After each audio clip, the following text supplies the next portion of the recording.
एक गांव के पास खंडरों में एक चुड़ैल रहती थी। तभी एक गांव वाला देर रात से शहर से घर वापस लौट रहा होता है। तभी वो चुड़ैल उसके सामने आके खड़ी हो जाती है। डर के मारे उसका हालत खराब हो जाता है। अरे चुड़ैल, मुझे छोड़ दो, मुझे जाने दो। कैसे छोड़ दूं? कितनों दिनों के बाद आज एक शिकार हाथ लगा है। उसके बाद वो चुड़ैल अपने साथ उसको उठा के ले जाती है। अरे बचाओ रे, कोई तो मुझे बचाओ रे। आज मैं कहाँ फंस गया? यह चुड़ैल तो मुझे मार ही डालेगा। सभी गांव वाले छुप छुप के उस चुड़ैल को शिकार करते हुए देख रहे होते हैं, लेकिन कोई भी गांव वाले डर के मारे घर से बाहर नहीं निकलता है। और वो चुड़ैल अपने साथ उसे उठाकर ले जाती है और उसका बैल उस चुड़ैल का पीछा करने लगता है और पीछा करते करते जंगल में पहुंच जाता है। अरे ये क्या हो गया? ये बेवकूफ़ राजू इतनी रात के बाहर क्या कर रहा था? इसे मैंने समझाया भी था कि रात को घर से बाहर नहीं निकलना है। हे भगवान, अब क्या होगा?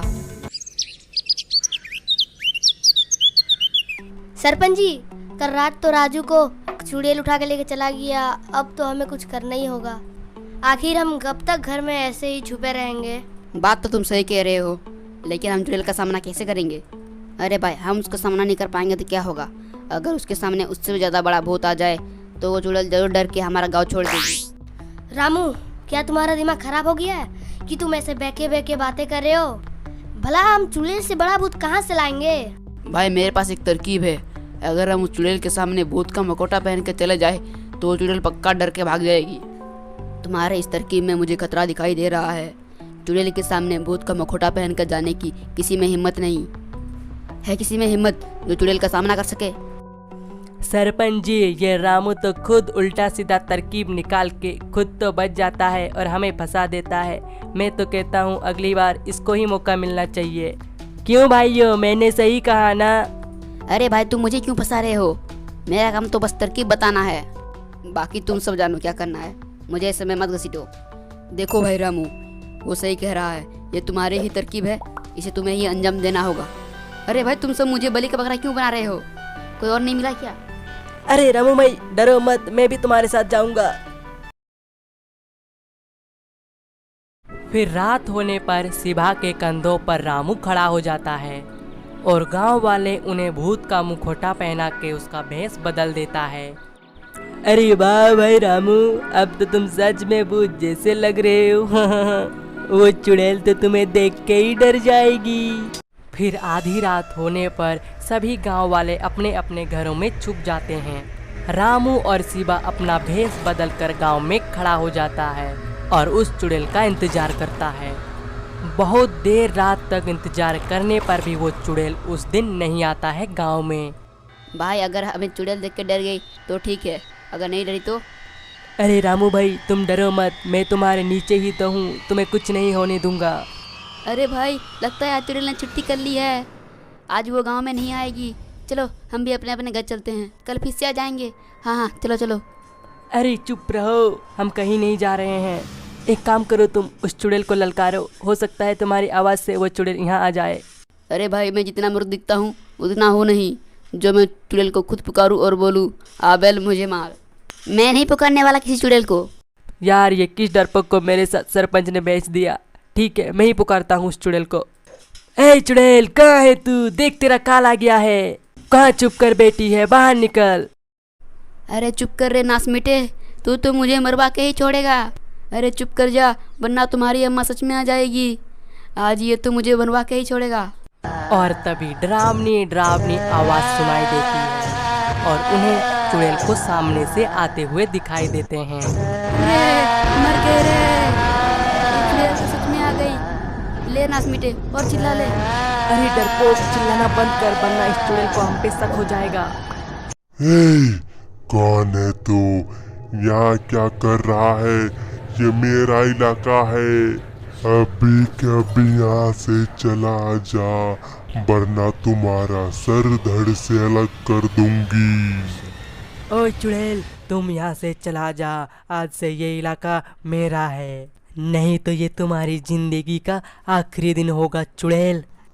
तुम्हारी इतनी हिम्मत, तुम मुझे ललकार रहे हो?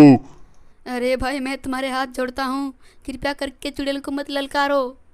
हम इससे माफ़ी मांग लेते हैं, वरना ये हमें जिंदा नहीं छोड़ेगी। चुड़ैल जी, मुझसे बहुत बड़ी गलती हो गई, मुझे माफ़ कर दो। ये सारा इलाका आप रख लो, मैं कहीं और चला जाऊँगा। अरे चुप कर जा डरपोक, क्या कर रहा है? सारे किए धराए पे पानी फेर रहा है, एकदम चुप हो जा। हे चुड़ैल, तुम्हें क्या लगा मैं डर जाऊंगा? अभी कभी ये गांव छोड़ के चला जा। रुक, अभी तुम्हें मैं बताती हूँ। अरे भाई चुप हो जा, वो चुड़ैल हमारी तरफ ही आ रही है। और फिर चुड़ैल उनके ऊपर हमला कर देती है और उस भूत का सिर धड़ से अलग कर देती है। रामू धड़ के साथ नीचे ही रह जाता है और उसको चुड़ैल अपने साथ ले जाती है। अरे मर गया रे, ये चुड़ैल मुझे उठा के ले जा रही है, कोई तो मुझे बचाओ रे। और फिर सभी गांव वाले ये सब देख के वहां पहुंच जाते हैं। अरे तुम सबका नाश मिटे, तुम सब मिलके मेरे भोले भाले पति को बलि का बकरा बना दिया। नहीं नहीं भाभी जी, ऐसा नहीं है, आप ऐसा मत कहिए। क्यों रामू, तुम तो बहुत चालाक निकले। खुद तो नीचे खड़ा हो गया और मेरे पति को मरने के लिए ऊपर खड़ा कर दिया ताकि चुड़ैल हमला करे तो मेरे पति मर जाए और तुम बच जाओ। देखो सरपंच जी, मैं कुछ नहीं जानती, कुछ भी करो लेकिन मेरे पति को वापस लाओ, वरना मैं भूख हड़ताल में बैठ जाऊंगी। फिर सभी गांव वाले उस चुड़ैल का पीछा करते करते जंगल पहुंच जाते हैं। आखिर हम लोग कब तक चुड़ैल की तलाश में यूं ही जंगल में भटकते रहेंगे? हमें कुछ करना होगा।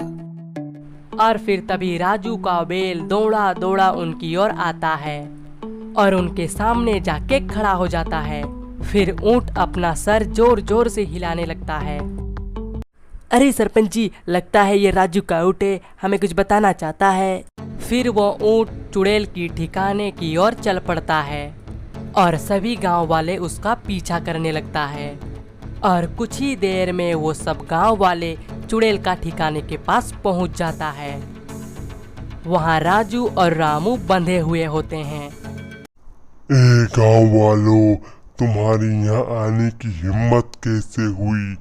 मैं तुम सबको कच्चे ही चबा जाऊंगी। ए चुड़ैल, अब हम तुमसे नहीं डरने वाले। देख, हम गांव वाले एक हो चुके हैं, अगर है हिम्मत तो आ पास। अरे ये लोग तो बहुत हैं, तो ये सब मिलके मुझे जला के मार देंगे। इससे अच्छा है कि मैं भाग जाऊं। फिर वो चुड़ैल वहां से भाग जाती है और गांव वाले रामू और राजू को आजाद करवा लेते हैं।